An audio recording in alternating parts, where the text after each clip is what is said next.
बोलिए सत्यनारायण भगवान की जय।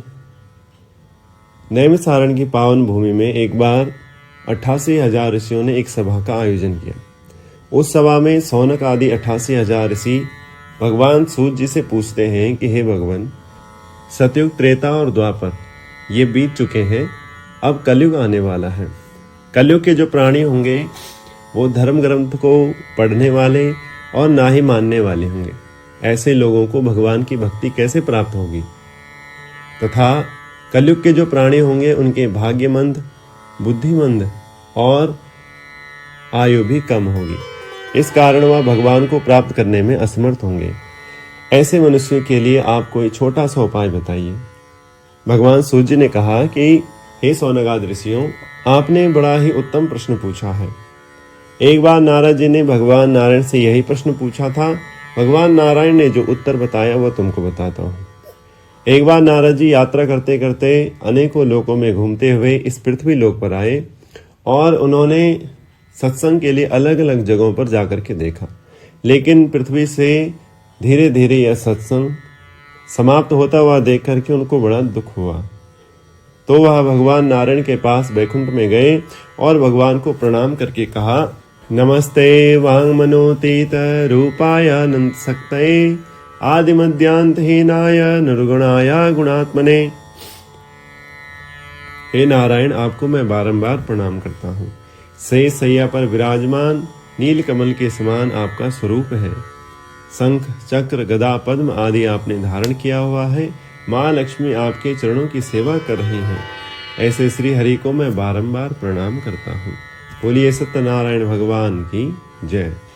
नारद जी को आया देख करके भगवान ने बड़े आदर के साथ उनको बिठाया और उनसे पूछा कि नारद जी कैसे आना हुआ। नारद जी ने कहा कि भगवान, मैं सत्संग के लिए पृथ्वी पर गया था। अलग अलग जगहों पर मैंने सत्संग करना चाहा, लेकिन अब कोई भी प्राणी सत्संग नहीं करना चाहता, क्योंकि धर्म ग्रंथों को समझना अब कठिन हो गया है और मनुष्यों की आयु कम है, जिस वजह से वह अपने ही जीवन के निर्वाह करने युक्त धन को इकट्ठा कर पाते हैं और धर्म कर्म वह इतना नहीं कर पाते हैं। हे भगवान, आप उनके उद्धार के लिए, जिससे उनके जीवन में सुख हो, समृद्धि हो तथा ऐश्वर्य, संतति आदि की प्राप्ति हो, वह सब जिस उपाय से हो सके वह उपाय मुझे बताओ। भगवान नारायण ने कहा, हे नारद जी, जिस भी व्यक्ति को अपने जीवन में सुख, समृद्धि, ऐश्वर्य, संतति आदि चाहिए, वह श्री सत्यनारायण भगवान का व्रत करे। जो भी मनुष्य श्री सत्यनारायण भगवान के व्रत को करेगा, उसके जीवन में अवश्य ही सुख, समृद्धि, ऐश्वर्य और संतति की प्राप्ति होगी। नारद जी ने पूछा, हे भगवान, ये सत्यनारायण का व्रत कैसे होता है और कब होता है? इसको करने की सही सही विधि क्या है? भगवान ने कहा, नारद जी, श्री सत्यनारायण भगवान के व्रत को मनुष्य किसी भी पक्ष, किसी भी मास, किसी भी दिन सायंकाल में कर सकता है। जब निशा प्रारंभ हो रही हो, सूर्य छुप रहा हो, उस समय एक विद्वान ब्राह्मण को बुला करके उनके द्वारा भगवान श्री नारायण का पूजन कराएं और कथा का श्रवण करें। प्रातः काल से शाम तक यजमान को व्रत करना चाहिए और शाम के समय सत्यनारायण भगवान का पूजन करना चाहिए। नारद जी ने पूछा, हे भगवान, ये सत्यनारायण का व्रत कैसे किया जाता है? क्या इसकी विधि है? किस समय इसको करना चाहिए? कौन से दिन में करना चाहिए? कृपा करके बताइए। भगवान नारायण ने कहा कि नारद जी, श्री सत्यनारायण भगवान के व्रत को किसी भी महीने, किसी भी पक्ष, किसी भी दिन में किया जा सकता है। जो भी व्यक्ति इस व्रत को करना चाहे वो प्रातःकाल उठ करके स्नान करें और भगवान श्री नारायण का पूजन करें। तत्पश्चात पूरे दिन निराहार व्रत करें और शाम के समय श्री सत्यनारायण भगवान का व्रत करें। विद्वान ब्राह्मण को बुला करके भगवान का विधिवत पूजन करें और उनसे कथा श्रवण करें। जो व्यक्ति ब्राह्मण को बुलाने में समर्थ ना हो, वह स्वयं कथा पढ़े और दूसरों को भी सुनाए। भगवान श्री सत्यनारायण के लिए उत्तम प्रसाद बनाना चाहिए। गेहूं का चूर्ण तथा चावल का चूर्ण, उसमें गुड़ तथा खांड मिला करके उत्तम विधि से भगवान के लिए प्रसाद बनाना चाहिए।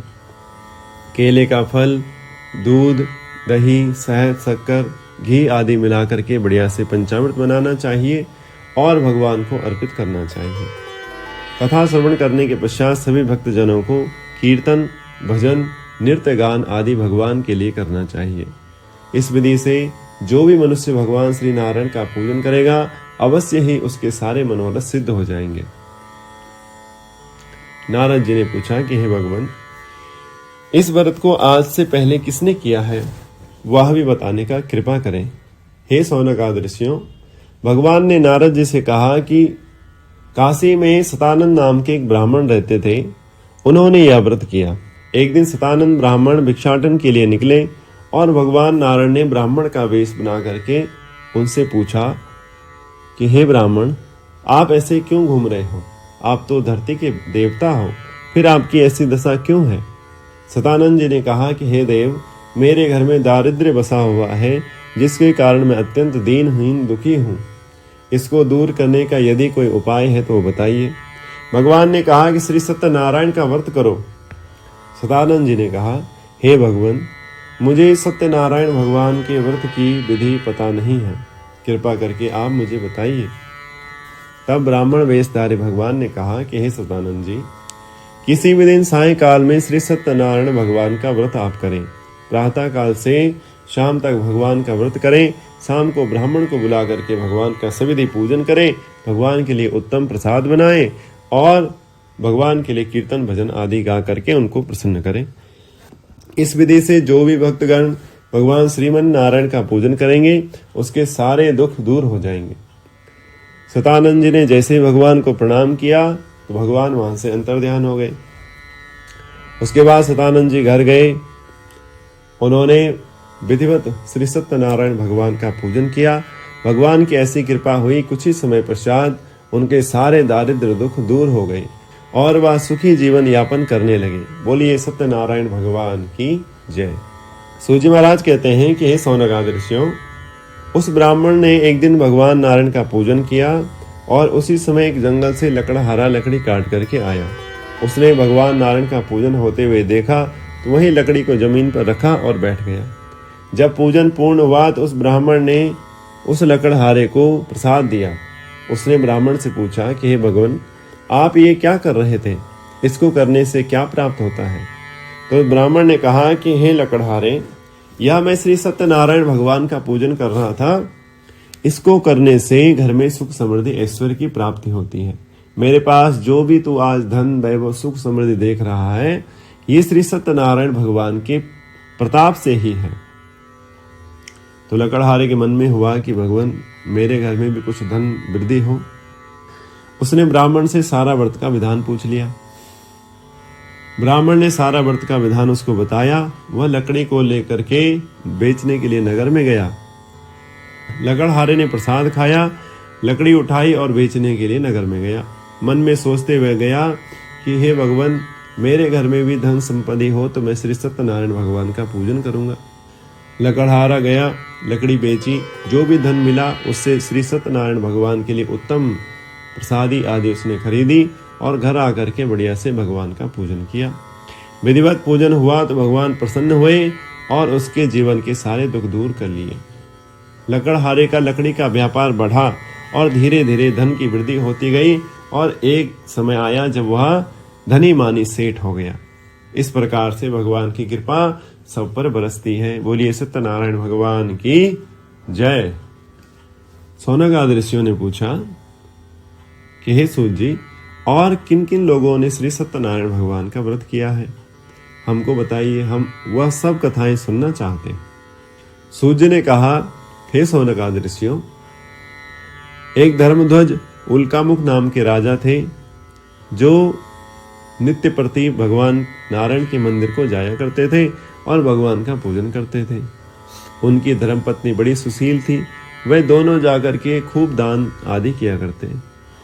एक दिन वह भद्रशिला नदी के किनारे सत्यनारायण भगवान का पूजन कर रहे थे। उसी समय वहां से एक व्यापारी निकला। उसने राजा उल्कामुख को पूजन करते हुए देखा तो वह पहुंच गया।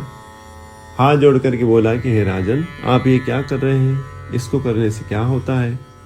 राजा ने बोला कि हे साधो, मैं श्री सत्यनारायण भगवान का पूजन कर रहा हूं क्योंकि मेरे पास संतान नहीं है और मुझे अपने प्रभु पर पूर्ण विश्वास है, वो मुझे संतान देंगे। साधु की भी कोई संतान नहीं थी। उसने सोचा कि मेरे घर में भी संतान होगी, तो उसने राजा से पूछ लिया कि महाराज इसकी विधि क्या है, कैसे करते हैं, मुझे बताइए, मैं भी करूंगा। राजा उल्कामुख ने सारा व्रत का विधान उसको बताया। वो घर गया और अपनी धर्मपत्नी को कहने लगा, हे लीलावती, मैं आज श्री सत्यनारायण भगवान का व्रत सुनकर के आया हूँ। मैं संकल्प करता हूँ कि जब मेरे घर में संतान होगी तो मैं श्री सत्यनारायण भगवान का पूजन करूंगा। धर्मपत्नी लीलावती ने बोला, ठीक है महाराज। समय बीता, भगवान की कृपा हुई। कुछ समय बाद ही लीलावती प्रसन्न चित्त भाव से गर्भवती हो गई। धीरे धीरे समय बीतता गया और 10वें मास में सुंदर एक कन्या को उसने जन्म दिया। कन्या का नामकरण संस्कार हुआ और उसका नाम कलावती रखा गया। साधु की धर्मपत्नी लीलावती ने कहा कि हे स्वामी, हमारे घर में अब भगवान की कृपा से संतान हो गई है, अब हमको सत्यनारायण भगवान का पूजन करना चाहिए। उसके पति ने कहा, साधु ने, हे देवी, अभी तो हमारी कन्या छोटी है, जब ये बड़ी होगी, इसका विवाह होगा, हम सारे नगर को बुलाएंगे, उस समय श्री सत्यनारायण भगवान का हम अवश्य पूजन करेंगे। तो धर्मपत्नी ने ठीक है कहा। समय बीतता गया, कन्या धीरे धीरे बड़ी होती गई। एक समय आया जब वह विवाह के योग्य हो गई। जाति भाइयों में बात चली और सुंदर एक बनिया के बेटे के साथ उन्होंने विवाह कर दिया। विवाह संपन्न होने के पश्चात श्री सत्यनारायण भगवान का व्रत पूजन नहीं हुआ। धीरे धीरे समय बीतता गया। एक दिन साधु अपने दामाद को लेकर के रत्नसार नाम के नगर में व्यापार के लिए चला गया। भगवान ने देखा, इन्होंने कहा था कि जब हमारे घर में संतान होगी तो हम सत्यनारायण भगवान का पूजन करेंगे। संतान भी हो गई, विवाह भी हो गया, लेकिन अभी तक सत्यनारायण भगवान का पूजन नहीं हुआ। इस वजह से भगवान रुष्ट हो गए। रत्नसार नाम के नगर में जहां ये दोनों व्यापारी व्यापार कर रहे थे, वहां के राजा चंद्रकेतु के महल में भगवान की माया से कुछ चोर आए। उन्होंने धन चुराया, वहां से भागे और जहां ये दोनों व्यापारी व्यापार कर रहे थे, सारा धन ला करके यहीं रख दिया। सिपाही ढूंढते हुए आए, इनके पास धन देखा, इनको ही चोर समझा, पकड़ करके राजमहल ले गए। राजा चंद्रकेतु के सामने जैसे ही प्रस्तुत किया, राजा ने कोई विचार नहीं किया, कौन है, कहां से है, चोरी करी है कि नहीं की है, इनको कारागृह में डालने का आदेश दे दिया। दोनों ससुर और दामाद कारागृह में पड़ गए। घर में लीलावती, कलावती दो माँ बेटी रह रही थी। यहाँ भी कुछ लुटेरे आए, सारा घर का धन लूट पाट करके ले गए। दोनों माँ बेटी बड़ी दुखी हो गईं। जब इनको भूख लगती तो भिक्षाटन के लिए जाती, जो भी भिक्षा में मिलता उसको ही प्राप्त करके पा लेती। लेकिन भगवान अपने भक्तों से ज्यादा देर नाराज नहीं रह सकते हैं। कलावती एक ब्राह्मण के घर में श्री सत्यनारायण भगवान के पूजन को देख करके आई। घर आते हुए उसको देर हो गई। उसकी माँ ने उसको डांटा, तुम इतनी रात को कहाँ से आ रही हो, समय से क्यों नहीं आई। कलावती ने कहा कि मैया, एक ब्राह्मण के घर में श्री सत्यनारायण भगवान का पूजन हो रहा था, वहां प्रसाद मिला तो मैं प्रसाद लेने के लिए रुक गई और प्रसाद लेने में मुझे विलंब हो गया। जैसे ही उसकी माँ ने सुना कि श्री सत्यनारायण भगवान का पूजन हो रहा था, उसको याद आया कि मेरे पति ने भी भगवान का पूजन करना था, लेकिन आज इतना समय हो गया, अभी तक श्री सत्यनारायण भगवान का पूजन नहीं हुआ। उसको अपनी भूल का एहसास हुआ। तुरंत उसने भूमि पर माथा टेका और भगवान से हाथ जोड़ करके कहा कि हे नाथ, आप मेरे पति और दामाद को घर ले आइए, मैं बहुत ही भव्य तरीके से आपका पूजन करूंगी। इस बार किसी प्रकार की कोई कमी नहीं छोड़ूंगी। भगवान तो दयालु हैं, करुणा निधान है। तुरंत दौड़ करके चंद्रकेतु के स्वप्न में गए और कहा कि राजन, कल सवेरे दोनों व्यापारियों को छोड़ देना, नहीं तो हम तुम्हारा सारा राजपाट नष्ट कर देंगे। राजा चंद्रकेतु के स्वप्न हुआ। प्रातःकाल होते ही सभा सजी और दोनों व्यापारियों को छोड़ने का आदेश हुआ। दोनों को लाया गया। सुंदर दाढ़ी बाल बनवाए गए और सुंदर स्नान कराया गया। अच्छे अच्छे कपड़े पहनाए गए, सुंदर स्वादिष्ट भोजन कराया गया और जितना धन राजा ने लिया था उससे दुगना दे करके उनको वहां से विदा कर दिया। वे दोनों बड़े प्रसन्न हुए, अपने धन को लिया और अपनी नाव में चले गए।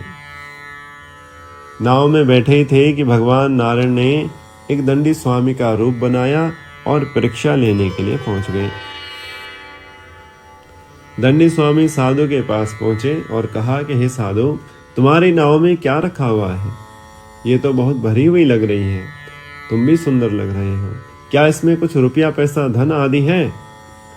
साधु बोला, नहीं महाराज नहीं, हमारे पास कहाँ धन है, हमारे पास तो फूल पत्तियां हैं, हम तो फूल पत्तियों का व्यापार करते हैं।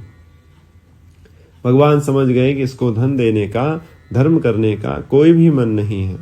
तो भगवान ने कहा, तथास्तु, जैसा तुम कह रहे हो वैसा ही हो। भगवान वहां से आगे चले गए। ये दोनों अपनी नाव में बैठे हुए थे। थोड़ी देर के बाद जब ये दोनों संध्या बंदन के लिए हाथ पांव धोने के लिए नीचे आए, इन्होंने जल में हाथ पांव धोए, वापस नाव में जैसे ही पहुंचे देखा सारा धन पत्र पुष्पादि में बदल गया। साधु तो मूर्छा खा करके धड़ाम से नीचे गिरा।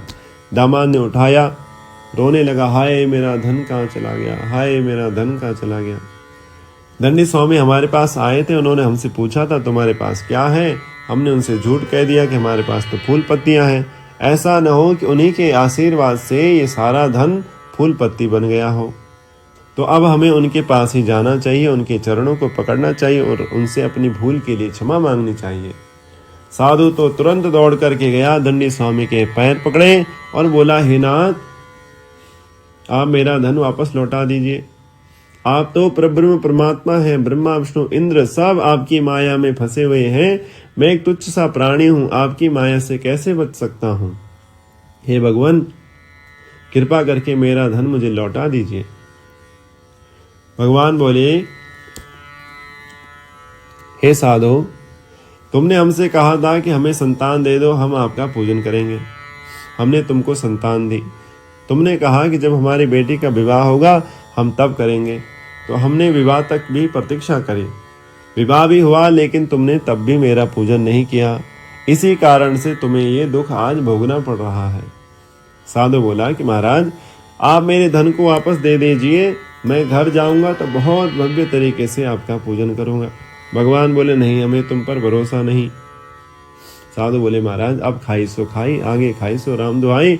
आज जो गलती हो गई, अब ऐसी कभी कोई गलती नहीं होगी। बोल सत्यनारायण भगवान की जय।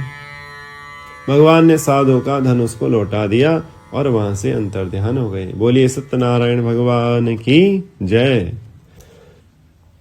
साधु अपनी नाव में आया, धन को वापस देखा तो बड़ा प्रसन्न हुआ, भगवान की जय जयकार करने लगा और जय जयकार करते हुए अपनी नाव को घर की तरफ ले गया।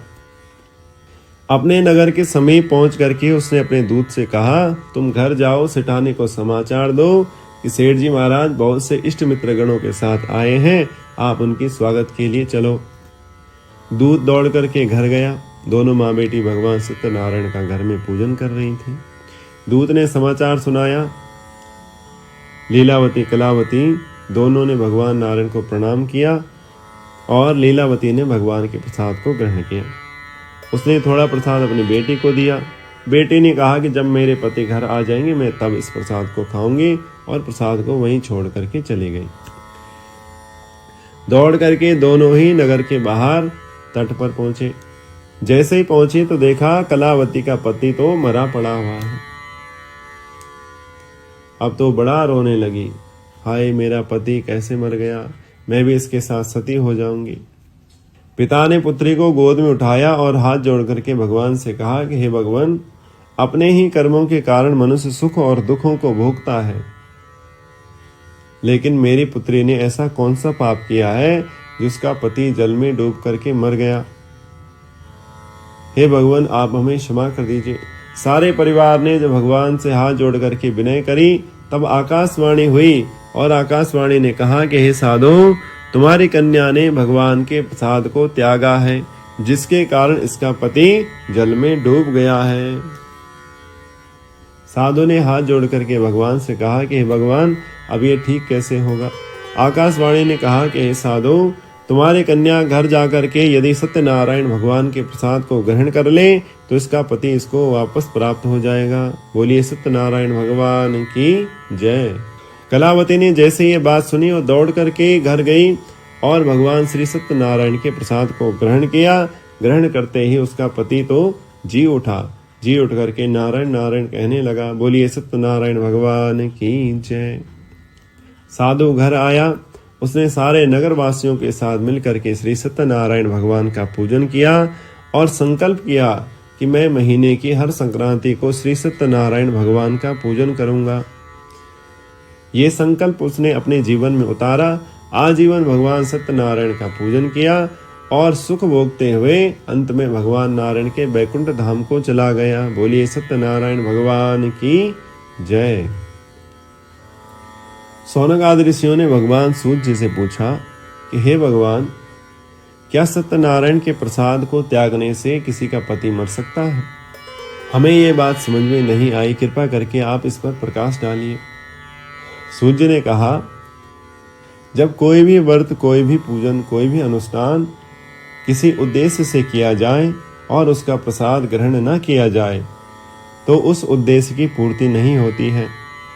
कलावती लीलावती ने पति की प्राप्ति के लिए सत्यनारायण भगवान का पूजन किया। लीलावती ने भगवान का प्रसाद ग्रहण किया और उसका पति मिल गया, लेकिन कलावती ने प्रसाद नहीं खाया, इस वजह से उसका पति नहीं मिला।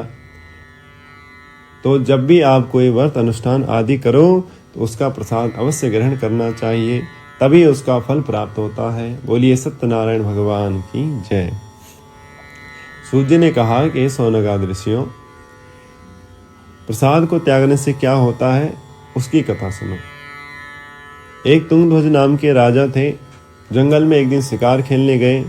शिकार खेल के जब थक गए तो बट वृक्ष के नीचे आकर के बैठ गए। उस बट वृक्ष के नीचे कुछ ग्वालवाल सत्यनारायण भगवान का पूजन कर रहे थे। उन्होंने पूजन पूर्ण होने पर राजा को प्रसाद दिया। राजा ने ना तो भगवान को प्रणाम किया, ना उस प्रसाद को प्रणाम किया, और जब प्रसाद उन ग्वालवालों ने दिया तो उस प्रसाद को नहीं खाया। बिना प्रसाद को खाए ही वो घर चला आया। घर जैसे ही आया तो देखा सारा राजपाट उसका नष्ट हो गया। गुरुजनों के पास गया और गुरुजनों से पूछा कि हे भगवान, ये कैसे हुआ, क्यों हुआ? गुरुजनों ने बोला कि अवश्य तुमने कोई पाप किया होगा। तुंगध्वज बोला कि भगवान, जब मैं जंगल में गया तो एक बड़ वृक्ष के नीचे सत्यनारायण भगवान का पूजन हो रहा था। उन्होंने मुझे प्रसाद दिया तो मैंने वह ग्रहण नहीं किया, शायद इसी वजह से मेरे साथ यह हुआ है।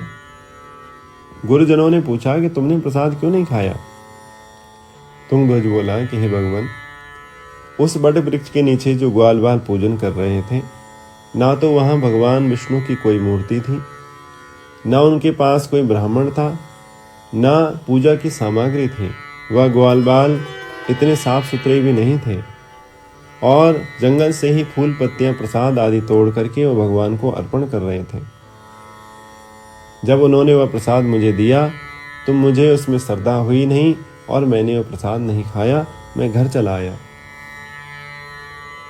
गुरुजनों ने कहा कि हे राजन, पूजन में सबसे विशेष महत्व होता है भाव का। जिस व्यक्ति के अंदर भाव नहीं है, चाहे वो करोड़ों रुपया खर्च कर ले, तब भी भगवान प्रसन्न नहीं होते हैं। और जिस व्यक्ति के अंदर भगवान के लिए भाव, प्रेम, श्रद्धा है, वह चाहे भगवान को प्रणाम ही कर ले, उससे भगवान प्रसन्न हो जाते हैं। तो जंगल में आए हुए ग्वालवाल भगवान का श्रद्धा भाव से पूजन कर रहे थे।